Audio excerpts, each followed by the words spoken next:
No voy a mentirles porque les voy a decir que voy a predicar corto y no va a ser verdad. Pero quiero felicitar al pastor Castillo, ya oficialmente pastor, ¿verdad? Entonces, supe que era el 90% de la aprobación. Estoy envidioso porque ya quisiera yo tener 90% de aprobación en mi iglesia. Honestamente, creo que todos los pastores estamos de acuerdo que no nos apoyan todos los miembros de la iglesia. Entonces quiero animar al 90%, que no se agüiten por el 9%. ¿Amén? Siempre toda empresa necesita tener un contrapeso. Y los que realmente la abstención es pura mentira, están en contra tuya. Pero no, si usted es del 10%, únase al 90% y sea el 100%. Quiero felicitarlos, sinceramente, wow. Yo he venido aquí muchísimas veces y el edificio se ve un levantón que le dieron, increíble. Ya me siento hasta mal yo.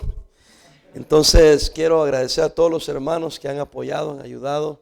Hermano Joel, tu papá estaría bien orgulloso de ti, sinceramente. No es fácil tomar la obra, no es fácil agarrarla en medio de una pandemia y sabiendo que hay personas que se oponen. Yo no sé nada de detalles, pero yo sé que no es que se hace el gran escándalo, pero pues hay personas que posiblemente se opongan y sin embargo han sacado la obra adelante. Pues quiero agradecer a los hermanos, los miembros. También me impresionó desde que entré, vi un montón de jóvenes envueltos. Entonces yo dije, mira qué bendición. Entonces algunos querían levantarle la máscara para ver quiénes eran, ¿verdad? Pero me da gusto ver a la juventud envuelta y todo eso, entonces eso me da mucho gusto. Entonces le estaba platicando con el pastor Fiesco y me dice, es que el joven atrae a joven, dice. Entonces, el que es joven dice hay que ayudarle porque está joven, dice, pobrecito, hay que ayudarle. Y entonces al viejo dicen, ya se la sabe toda, que se la sabe. Y realmente el que necesita más ayuda es el viejo, hombre. Pero bueno, así es que qué bendición, ¿verdad? Pero una bendición, verdaderamente mi corazón se regocija. Porque es la preocupación de todo pastor, es qué va a pasar cuando yo no esté ahí. Entonces cuando yo veo lo que está pasando, está bueno. Entonces, hermanos, miembros de aquí, los que han apoyado al pastor, sepan que sí está joven y viene lo mejor. Porque viene después cuando se case, cuando se case. La familia. Y luego viene la madurez. Y el haber moldeado la iglesia. Y no lo vean como una desventaja que tiene un pastor joven. Vean la ventaja del futuro. Es que todo es como vean las cosas. Yo llegué a pastorear a los 28 años. Claro, a los 28 años yo ya era abuelo. No se crean. Yo llegué a pastorear a los 28 años y sí hubieron gente que se quejó. Yo llegué a reemplazar a un pastor de 68 años. Y era una eminencia, sabía 5 idiomas. 68 años de edad. Entonces llega un chamaco de 28 años, imagina. La gente decía, no, ese chamaco. Yo no sé. Yo le decía, hermano, no vean el chamaco, vean dentro de 30 años. Vean dentro de 20 años la experiencia que voy a tener. Yo decía, yo entiendo que soy nuevo, que soy novato, que era asistente pastor y que ahora soy pastor y que tengo que aprender muchas cosas, pero vean el futuro. Entonces ahora que tengo 32 años ahí, entonces ya la gente dice, sí, valió la pena. La hermana que ayudó al pastor, fundador de la iglesia, hace 55 años, todavía es miembro de la iglesia. Todavía asiste cada semana. Y todavía diezma. Y todavía da misiones. Ella, cuando nosotros llegamos, ella le apostó a nosotros, a mi esposa y a mí, a mi familia. Ella salió a ganar almas con nosotros. Solo eran 2 ancianas, un anciano y mi esposa y yo. Y ella era de las fundadoras. Y ahí está, 55 años. Y entonces cuando nosotros salimos de la primera iglesia bautista, de la iglesia americana, ¿no? Cuando salimos de ahí, a ella le preguntaron, como a otra anciana le preguntaron igual, ¿y usted qué va a hacer, hermana? Pues ella había estado ahí 48 años. ¿Qué va a hacer? ¿Se va a quedar aquí o se va a ir con el pastor Parada? Dice, a mí no me tienen que andar preguntando eso. Primero, yo sé quién es mi pastor. Y segundo, yo sé cuál es mi iglesia. Así que yo voy para donde él va. Entonces ustedes no tienen que salir, hermano, no se preocupe. Quédense aquí, sigan adelante aquí.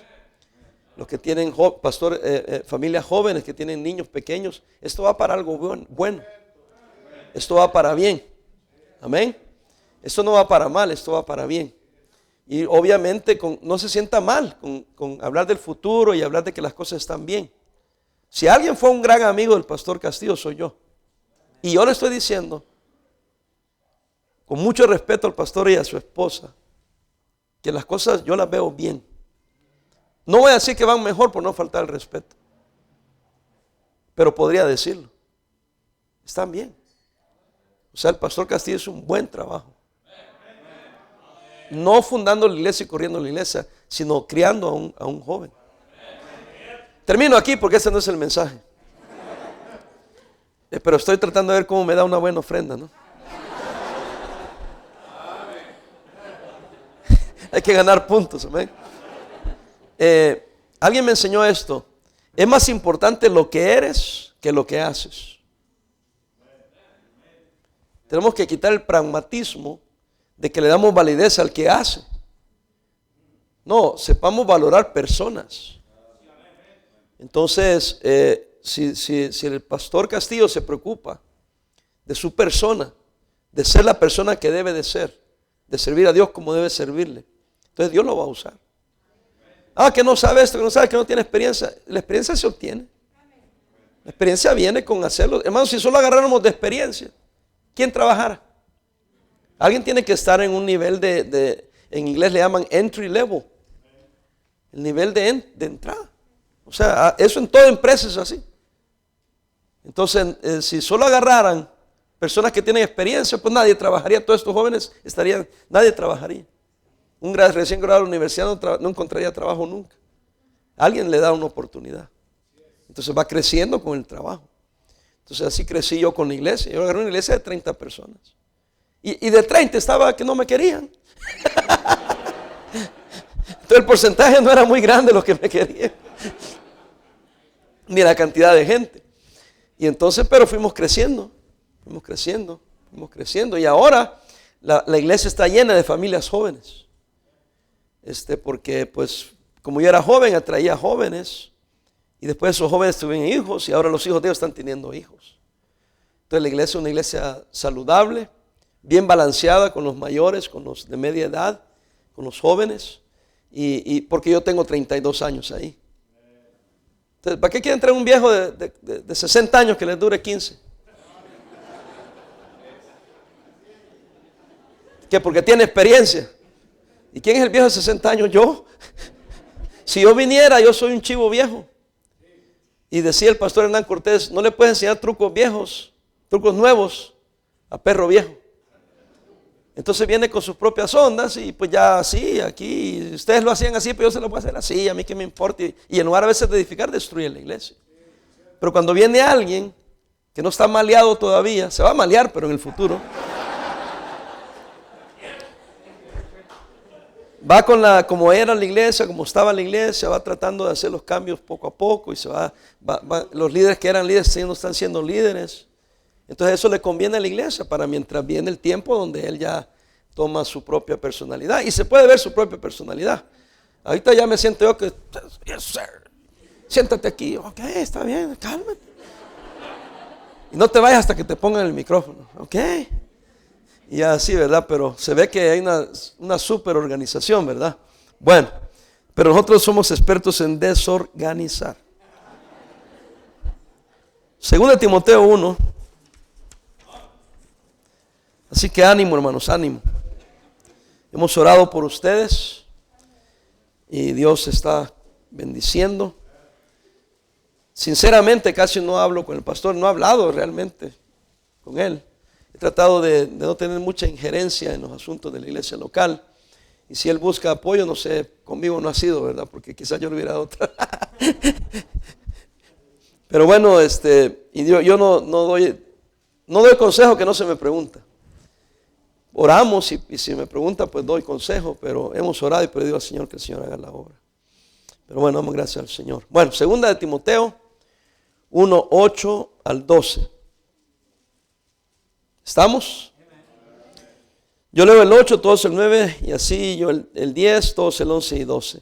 Por tanto, no te avergüences de dar testimonio de nuestro Señor ni de mí, preso suyo, sino participa de las aflicciones por el evangelio según el poder de Dios, quien nos salvó y llamó con llamamiento santo, no conforme a nuestras obras, sino según el propósito suyo y la gracia que nos fue dada en Cristo Jesús antes de los tiempos de los siglos, pero que ahora ha sido manifestada por la aparición de nuestro Salvador Jesucristo, el cual quitó la muerte y sacó a luz la vida y la inmortalidad por el evangelio, de cual yo fui constituido predicador, apóstol, del cual yo, por lo cual asimismo padezco esto, pero no me avergüenzo, porque yo sé a quién he creído, y estoy seguro que es poderoso para guardar mi depósito para aquel día.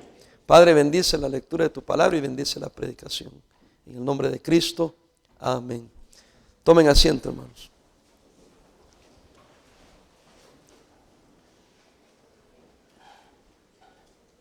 Voy a tratar de ser breve, no le prometo. Pero no vamos a salir tan tarde, no se preocupen. Porque nos está esperando, no sé si a todos, pero a mí un pozole. Dios sabe lo que hace. Dios sabe lo que hace.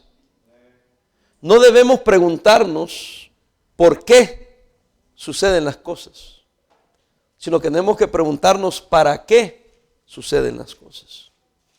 Dios tiene su propósito eterno y nos ha dado el privilegio de participar de sus propósitos. No es yo no soy yo ni es usted lo importante, es Él, es su voluntad y Él tiene propósitos. Dios puede usarnos aun cuando hemos sido rebeldes, aun cuando hemos fracasado, siempre que nos arrepintamos y nos pongamos delante de Él y en las manos de Él, Dios puede utilizarnos. Pablo entendió eso. Él tenía que, entre las cosas que le sucedían, si usted ve su vida, tenía muchas adversidades. Muchos predicadores de hoy en día le hubiesen dicho a Pablo que era un fracaso, que había fracasado, que no había obtenido ciertos éxitos que quizás todos esperaban en algunas áreas o etapas o en tiempos de su vida. Pero él no lo miraba así. Él lo miraba de que él tiene un propósito y si algo me ha sucedido y alguna prueba estoy pasando, Dios debe saber lo que está haciendo. Y yo tengo que aprender y decirle, Señor, ¿para qué? No por qué en el sentido de cuestionar a Dios, sino cuál es el porqué del propósito por el cual permitiste esto. Yo creo que puedo hablar con cierta delicadeza, pero con propiedad. Hace un tiempo un pastor, bueno, lo voy a decir, Daniel Erazo, de Honduras, quien amaba mucho al pastor Castillo, lo amaba mucho, se le encariñó mucho, se le apegó mucho y le afectó mucho la partida con el Señor de él. Platicando con él me llamó y me dice, pastor, pero ¿por qué suceden estas cosas? ¿Por qué un gran hombre así? ¿Por qué pasa esto? Le dije, mira, Daniel, tú y yo debemos de preguntarnos, este fue un gran hombre, pero ¿por qué pasa esto? Más bien pregúntate por qué Dios te dejó a ti y me dejó a mí, le digo. ¿Qué es lo que... Es que le digo, el Señor lo amaba tanto que se lo llevó, pero a ti, como necesitamos más tiempo aquí para arrepentirnos, nos dejó aquí. Pregúntate por qué te dejó Dios a ti aquí. ¿Qué propósito tiene Dios en tu vida? Mejor pongámonos bien con Dios y arreglemos y hagamos lo que Dios quiere que hagamos. ¿Sí me entiendes? Porque a quienes le digo ya cumplieron sus propósitos o Dios, como encontramos personajes en la Biblia. Pero no nos mortifiquemos por eso. Digo, mejor honremos la memoria de aquel personaje que admiramos y amamos. Dios sabe lo que hace. ¿Sí está conmigo? Mi hermano, yo perdí a mi hermano menor hace 12 años. Y va a ser en estos días. porque mi primer nieto va a cumplir 12 años. Y estábamos, a 11 años fue. Estábamos celebrando el primer año de mi nieto. En la fiesta, ahí murió mi hermano. Estábamos celebrando en la fiesta, en el cumpleaños. Tuvimos que seguir con la fiesta porque ni modo que le arruinemos la fiesta al niño. Tuvimos que reventar la piñata y sabiendo que mi hermano acababa de morir.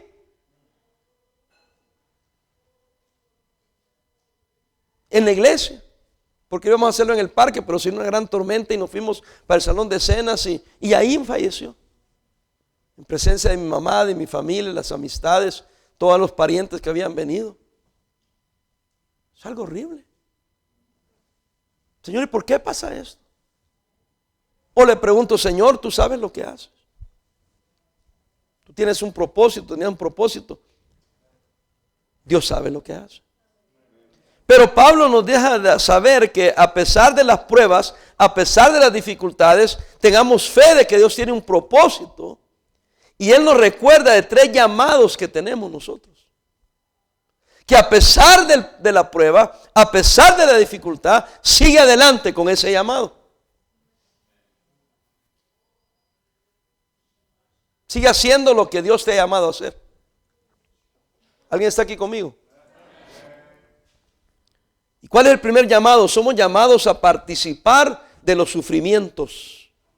Versículo 8 dice, por tanto, no te avergüences de dar testimonio de nuestro Señor ni de mí, preso suyo, sino que participa de las aflicciones por el Evangelio según el poder de Dios.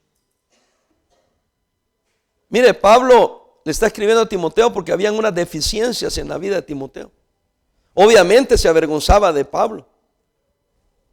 Ya no sentía la misma confianza aún de testificarle a otros de Cristo. Y dice, no te avergüences de mí, no te avergüences del Señor. Y no te acobardes en medio de las pruebas. Incluso en el 7 le dice, porque no nos ha dado Dios espíritu de cobardía, sino de poder, de amor y de dominio propio. Véalo. Y ahora le dice, aprende a aguantar, por decirlo así, o participar de las aflicciones que vienen en el Evangelio. Hermano, no es fácil la vida cristiana. En realidad, la vida no es fácil. La vida es difícil. Pero ¿cuántos se dan por vencidos porque viene un contratiempo? Una adversidad a la vida. No debemos de tener miedo, hermanos, sufrir por la causa de Cristo. No debemos de tener miedo sufrir en la vida porque es parte de la vida. Pero cuando viene ese sufrimiento y viene esa adversidad, entonces debemos de decir, pero yo he sido llamado a participar también de los sufrimientos de Cristo. Por eso, hermano, véame acá, prolifera ministerios como pare de sufrir. Esa gente va ahí porque no quiere sufrir. Y quiere que le resuelvan todos sus problemas. Pero ¿qué pasa cuando van por una necesidad? Se le resuelve su necesidad, pero después viene otra. En Estados Unidos, iglesias cerraron, ministerios se acabaron. Muchas iglesias carismáticas que tenían miles de gente dejaron de tener gente. Le voy a decir por qué. Porque era pura emoción, puro esto, puro lo otro. Se acabó eso y ¡pum! Tronaron. En las mismas iglesias conservadoras, bíblicas, bautistas, fundamentales, ¿verdad? Aun cuando iglesias que tienen verdaderos cristianos como miembros, perdieron hasta mitad de su congregación. Una iglesia grande allá de miles, una mega iglesia de 10,000 personas que asistían cada semana. 7,000 dejaron de asistir. Cuando abrieron ya solo habían 3,000. Y el pastor dice, no estoy desanimado. Lo único que eso sacó a luz, dice, los verdaderos hijos de Dios, los verdaderos cristianos. Que solo venían, dice, por emoción, por lo que había, por entre comillas las bendiciones, decía él. Ahora Dios me ha abierto los ojos para empezar a edificar en la palabra de Dios, para crear verdaderos discípulos de Cristo. O sea que no estaban dispuestos a aguantar, no aguantaban. No estaban dispuestos a sufrir porque no aguantan. Pero cuando vengan las cosas adversas, Recuerde que somos llamados y somos victoriosos en Cristo, pero también somos llamados a participar de las aflicciones por Cristo. O sea, ¿qué estamos diciendo? No reciba solo lo bueno, también vendrán cosas malas. Debemos confiar en el propósito y la voluntad de Dios. Versículo 9, quien nos salvó y llamó con llamamiento santo, dice Pablo. Aunque yo estoy sufriendo, yo he sufrido, no te avergüences, no conforme a nuestras obras, sino según ¿qué? El propósito suyo. Pero hermano, mientras pasen esas pruebas, el Señor te dará su gracia. Dice, según el propósito suyo y ¿qué? Y la gracia que nos fue dada en Cristo Jesús antes de los tiempos de los siglos. Amén. Pero que ahora ha sido manifestada por la aparición de nuestro Salvador Jesucristo, la cual quitó la muerte y sacó luz la vida, la inmortalidad por el Evangelio. Hermano, gloria a Dios por la gracia de Dios. ¿Qué sería de nosotros si no fuera por la gracia de Dios?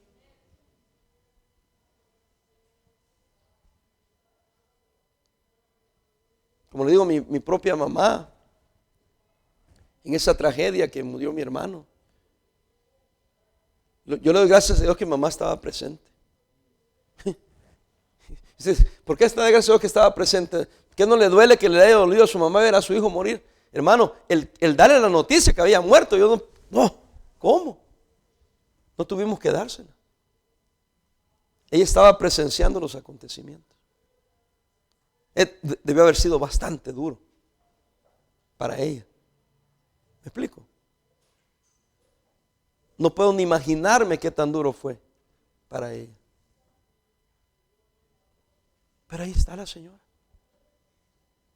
En diciembre va a cumplir 92 años. Ella vio morir a mi papá hace 37 años. Y siguió adelante. La gracia de Dios. Vio morir a mi hermano, siguió adelante. La gracia de Dios. Hermano, no se ponga como que usted es el único que sufre, el único que le pasa algo. ¿Y por qué me pasó a mí? No, mejor pregúntese, Señor, tú sabes lo que haces, ¿cuál es tu propósito? ¿Qué es lo que vas a hacer? Y no se sienta mal, no le reclame a Dios. Somos llamados a participar y Él no lo va a dejar solo, va a estar con usted. Tiene un propósito y le va a dar de su gracia. Porque si no fuera por la gracia de Dios, ninguno de nosotros es capaz de resistir absolutamente nada. Porque por eso Cristo dijo, separado de mí, nada puedes hacer. En todo caso, te lleva a buscar más al Señor. O abrazarte del Señor. Número 2, somos llamados a servir. Pastor, pero es que me está pasando esto y pasé por esta prueba. ¿Cómo quiere que yo siga sirviendo? Con la muerte de mi hermano, déjeme usar eso de ilustración para decirle otra ilustración. Mi hermano fallece, pasan 2 semanas y no podíamos enterrarlo porque era para la celebración de Acción de Gracias en Estados Unidos. Tuvimos que esperar 2 semanas, casi a la tercera lo enterramos, y entonces lo enterramos un viernes. El domingo en la noche yo salí para El Salvador a una conferencia de fuego de evangelismo. Y cuando iba allá de la capital, del aeropuerto hacia la ciudad donde yo soy, en Santa Ana, donde iba a ser la conferencia, casualmente, pero bueno, con Dios no hay casualidades. Empecé a llorar. Y no que no había llorado, pero empecé a llorar y me acordé que mi papá me dijo, porque mi hermano era menor y yo ya era mayor de edad, me dijo, hijo, mi hermano tenía creo que 16 o 15 o 16 años, tu hermano va contigo a Estados Unidos, cuídamelo, me dice, cuídalo, tú eres el mayor, cuídalo. Y me cayó el 20 en el momento y me acordé de mi papá y dije, papá, perdóname, no lo cuidé.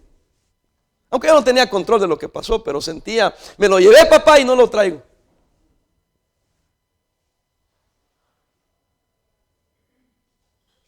El Señor sabe lo que hace. Estando allá en la mesa comiendo en el último día de la conferencia, la esposa del pastor Henry González, la hermana Tammy González ahora, pero hija de Tommy Ashcraft, me dijo, hermano Parada, estoy muy sorprendida y muy bendecida. Yo pensé que usted no iba a venir. Supimos que enterró a su hermano el viernes y que el domingo usted salió para estar aquí. Yo esperaba que usted llamara diciendo lo siento, pero estamos muy dolidos, estoy cuidando a mi mamá, estamos tristes. Yo estaba sorprendida que usted sí vino y predicó. Hizo todo como que nada ha pasado. Y yo le dije, hermana, es que tengo un llamado a servir al Señor. Y además mi hermano hubiese querido que yo sirviera al Señor. Si mi hermano pudiera regresar, me diría, hey, yo estoy aquí en las calles de oro, mar de cristal, ¿por qué no sirves tú al Señor? O es que estoy triste porque te moriste. No, tenemos un llamado a servir. Tenemos un llamado a seguir adelante.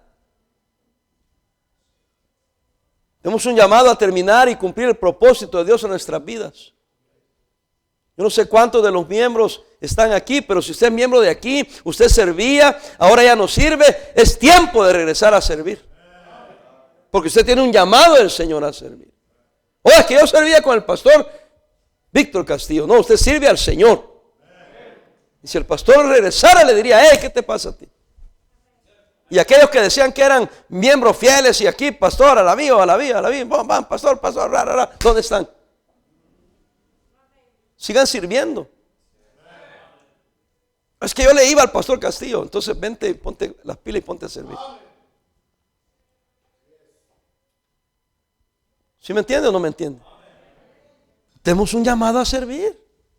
Honramos al Señor cuando seguimos adelante a pesar de las adversidades, y honramos si es que ha pasado una adversidad con un ser querido. De todas maneras les honramos siguiendo adelante. Amén. Eso es lo que hizo Pablo. Pablo se empoderó del desafío que Dios le había dado de proclamar el evangelio. Obedeció al mandato que había recibido también de enseñar la sana doctrina. Hay que seguir. Si lloramos, si nos duele, si nos desaniman las adversidades. Ya a mí me han pasado un montón de adversidades. Pero tenemos que seguir. ¿Pero por qué Dios permite eso? Dios sabe lo que hace. Somos llamados a participar de los sufrimientos, somos llamados a servir. Y número 3, somos llamados a confiar en el Señor. Hermano, la única manera que usted va a aprender a confiar en el Señor es cuando vienen pruebas. Versículo 12, por lo cual asimismo padezco esto, pero no me avergüenzo. Quiero que lo lean conmigo. Porque yo sé a quién he creído. Léalo.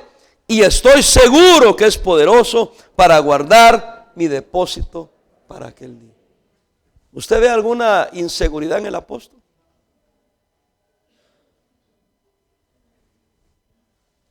Este hombre era sólido, firme. ¿Cuántos estarían de acuerdo conmigo que el apóstol Pablo sufrió bastante? Él no estaba de vacaciones en la cárcel. A él lo habían dejado por muerto. En realidad el Señor lo resucitó, lo levantó. Él había aprendido a confiar en el Señor. Dice, yo sé a quién he creído. Yo sé en quién he confiado. Él había experimentado la providencia de Dios. ¿Qué es la providencia de Dios? La providencia de Dios es que Dios mira antes de que sucedan las cosas. Él ya las sabe, pero la providencia quiere decir que provee para suplir, mitigar la necesidad o el dolor de lo que está pasando. Esa es la providencia. Tiene que ver con prever y proveer. Es una palabra que no existe en la Biblia a propósito, pero está en toda la Biblia. Es la providencia de Dios. Pablo había experimentado la providencia de Dios, que siempre Dios iba adelante. Y después miraban hacia atrás y decían, en este momento pensábamos que el mundo había acabado, que no podía, que cómo vamos a seguir adelante, qué va a pasar. Pero avanzó el tiempo. Ahora miramos atrás, yo he aprendido a saber que Dios siempre tiene una salida. Que Dios nunca nos va a dejar solos. Que en los momentos más tristes o dolorosos o donde el miedo se apoderó de nosotros, ahí estuvo la presencia del Señor, el poder de Dios. Y luego Él se le había encomendado predicar el Evangelio, y el Evangelio es poder de Dios para salvación. Esta iglesia no debe parar de dejar de ganar almas. Y yo entiendo que están todavía en protocolos, en pandemia. Nosotros hemos tratado de levantar la ganancia de almas, y qué difícil ha sido. Y salimos y la gente no quiere venir, la gente tiene miedo. Pero no dejamos de hacerlo, no dejamos de insistir. Yo estoy preparando a la iglesia para la post-pandemia. Entonces, hermano, yo sé que ha pasado mucho tiempo de no hacerle ganancia de almas, pero ya vaya poniéndose las pilas. Mínimo ya vaya llevándose trataditos.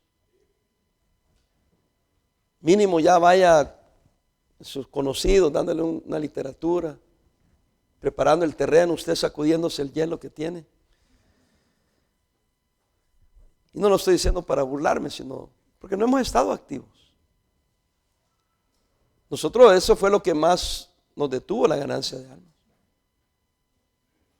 Apenas le hemos activado hace un mes, yo creo. Un poquito más de un mes. Otros estados no, otros estados sí, pero California era muy difícil, especialmente el área del condado de Los Ángeles. En realidad, le voy a ser honesto, nosotros por un año, 7 meses por lo menos, no tuvimos ganancia de alma. Año con 7 meses. Pues la gente ya perdió el hábito. Y ha sido bien difícil reactivar la ganancia de alma. La tenemos y vienen visitantes y todo, pero aún hemos dado cuenta que salimos a la calle, damos algunos tratados, algunos son salvos y los queremos traer y no quieren venir. Así. Entonces, hermanos, no dejen la ganancia de almas. Oh, es que hay otra manera de edificar. Sí, pero Dios no nos mandó a un método, nos dio un mandato de ganar almas para Cristo. Oh, es que ese era el método del pastor Víctor Castillo. No es el método del pastor Víctor Castillo, es el mandato de nuestro Señor Jesucristo. Predicar el Evangelio. Y tienen que seguir ganando almas. A menos mientras me siga invitando a mí, le voy a seguir recordando a esta iglesia que hay que salir a ganar almas. Le voy a decir por qué. Porque me gusta usar la Biblia. No solo el grito, ¿verdad? Vea Romanos. Le voy a decir por qué. Aquí está la clave. Es un mandato, punto. Pero también es práctico. Fíjense lo que dice. En Romanos 1:16, usted lo conoce, ¿sí lo tiene? Ya casi termino. Vayan calentando el pozole y calienten las tortillas. Pastor, pero no se come con tortillas. No. Dice así, porque no me avergüenzo de qué. Del Evangelio, porque es poder de Dios para salvación a todo aquel que cree, al judío primeramente y también al griego. La palabra que yo quiero más atención es el poder de Dios. Es el poder explosivo. Dicen los que hablan y estudian griego y los diccionarios nos dicen que es la palabra dinamos, donde viene la palabra dinamita, dicen. ¿Y qué es la dinamita? Usted lo pone y explota y rompe piedra, desarma edificios. Y hermano, en la palabra de Dios, Pablo, por inspiración divina, dice: predique el Evangelio, porque el Evangelio es poder. Una iglesia que no gana almas no merece seguir existiendo. Mejor cierren la puerta y váyanse de vacaciones a Cancún. Porque si no ganan almas, igual sería que estuviera o no estuviera. Y no es un club social. Por eso nosotros le estoy diciendo, nosotros ya sabíamos que había todo esto, pero aún así hacíamos actividades para promover la ganancia de almas y mantuvimos. Y otra cosa que no detuvimos fue la ofrenda misionera. O sea, no hemos tenido cada sábado salir a ganar almas, pero hemos tenido actividades para alcanzar las almas. Porque sabemos que ahí está el power, el poder. Ahí está. Yo le digo a los hermanos, dejemos de ganar almas y mejor agarren una pistola y desen un balazo. Porque estás deteniendo la fuente de poder, porque Dios da poder a una iglesia que gana almas. Es más, Cristo dijo, ahora, ya sabemos nosotros teológicamente, cuando aceptamos a Cristo, el Espíritu Santo está con nosotros. Entonces, ¿a qué se refiere en la gran comisión cuando dice, he aquí yo estoy con vosotros todos los días hasta el fin del mundo? No se está refiriendo a que Cristo siempre está con nosotros, se está refiriendo que en el acto de ganar almas, Él va a estar ahí de una manera muy especial. Para darte poder, para darte protección, para darte bendición. De ahí vienen los trabajadores, de ahí viene el dinero, de ahí viene el hacer la obra misionera, de ahí viene el poder comprar edificios, de ahí vienen los obreros que ayudan, que dan. No nomás vienen porque eres chulo.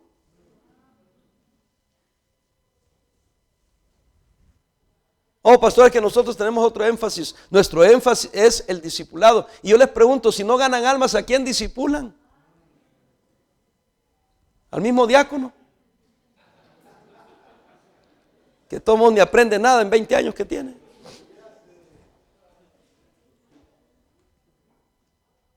Oh, nosotros no discipulamos, nosotros solo ganamos almas. Entonces, ¿cómo cuidan las almas que ganan?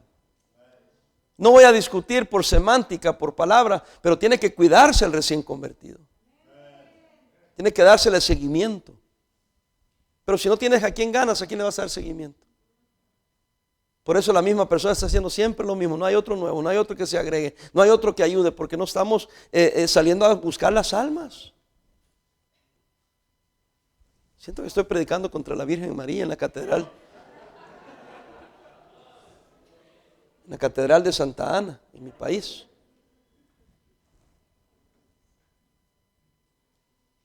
Y debemos de hacerlo con respeto a las mismas gentes y siguiendo algunos protocolos, con cuidado. ¿Está conmigo? Ahorita que entré me fumigaron. Me sentí como cucaracha. Y qué bueno. Porque si hay personas que les da temor, ven eso y dicen, oh, qué bueno. Y los miembros deben decir, mira, vamos a mi iglesia, no te preocupes, hay protocolos, hacemos esto, hacemos aquello. Yo sé que todos tenemos miedo, no queremos enfermarnos, pero mi iglesia cuida de todo eso. Y esa es parte que podemos usarlo aún en la misma evangelización. Pero a veces en lugar de verlo como una ventaja, ¿sabe qué decimos? Yo no sé por qué hacen eso. Y yo no sé cállese. Es para su protección. Yo le decía a los pastores, tuvimos una conferencia de hombres y le dije a los pastores, no, eso no sirvió. Yo tuve protocolos y todavía los tenemos, pero no sirvió en contra de nosotros, sirvió a favor de nosotros. Porque la gente, mucha de mi gente lo interpretó como que el pastor nos cuida.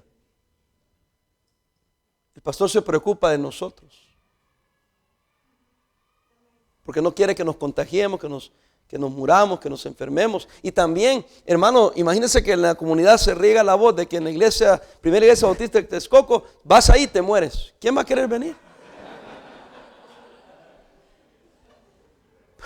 Yo le dije, no, yo sé que a mí me acusaron de no ser hombre de Dios, que yo había puesto mis rodillas ante Baal.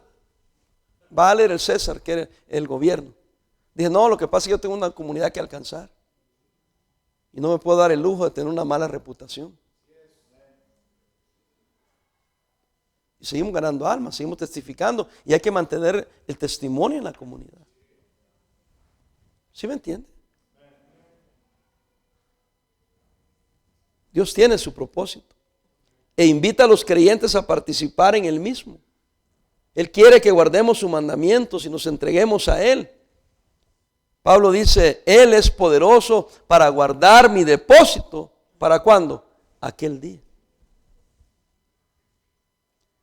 No tengo tiempo de hablar de eso, pero Pablo siempre estaba preocupado de aquel día. ¿De cuál día?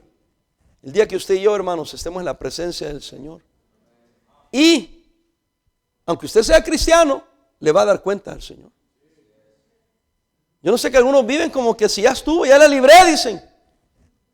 Perdóname, pero no la has librado todavía.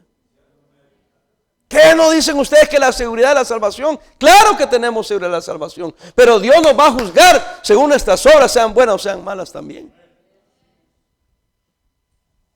¿Cómo? Si a mí me dijo uno que acepta al Señor Jesucristo y despreocúpate de todo. Al cabo que es por gracia y tenemos la seguridad de la salvación. Y todos aceptan a Cristo como el Salvador y ya no se someten a Él como su Señor. Hasta le tenemos miedo a la palabra el señorío de Cristo. Eso es lo que usan aquellos para decir que si no tienes a Cristo como tu Señor no eres salvo o no vas a ser salvo. No, ya somos salvos, pero Él es tu Salvador y también es tu Señor. Porque al primero lo aceptas como el Salvador y al aceptarlo como tu Salvador también tienes que aceptarlo como el Señor de tu vida. Yo tengo una pregunta, ¿reina Cristo en tu vida? Dios sabe lo que hace. Sometámonos a su soberanía. Y en el proceso de cosas que no entendemos por qué suceden, recordemos que fuimos llamados a participar de sufrimientos también. Pero también somos llamados a seguir sirviendo al Señor. Y somos llamados a seguir confiando en el Señor.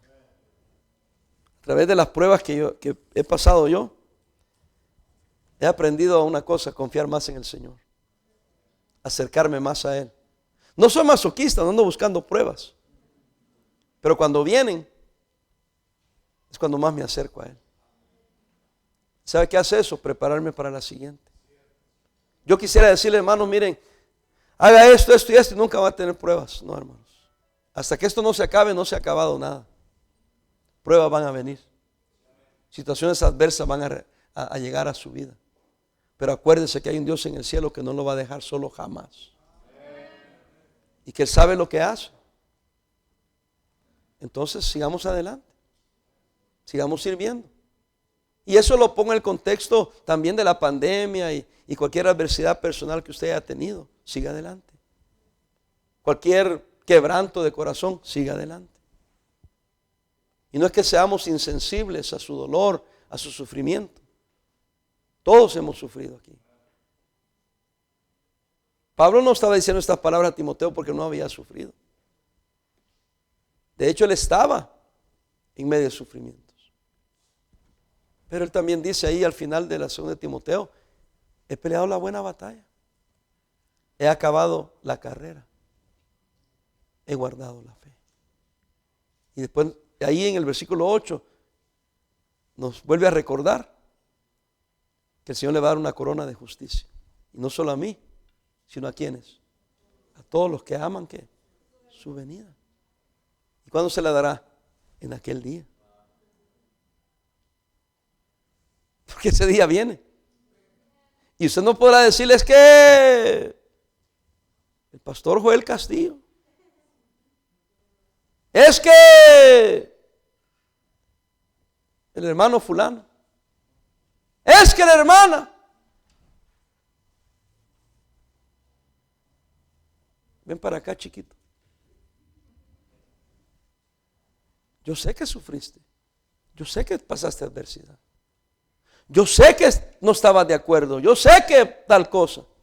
Yo sé que no te gustó la situación que te permití que pasaras. Pero yo te había dado un llamado. Y debiste haber confiado en mí.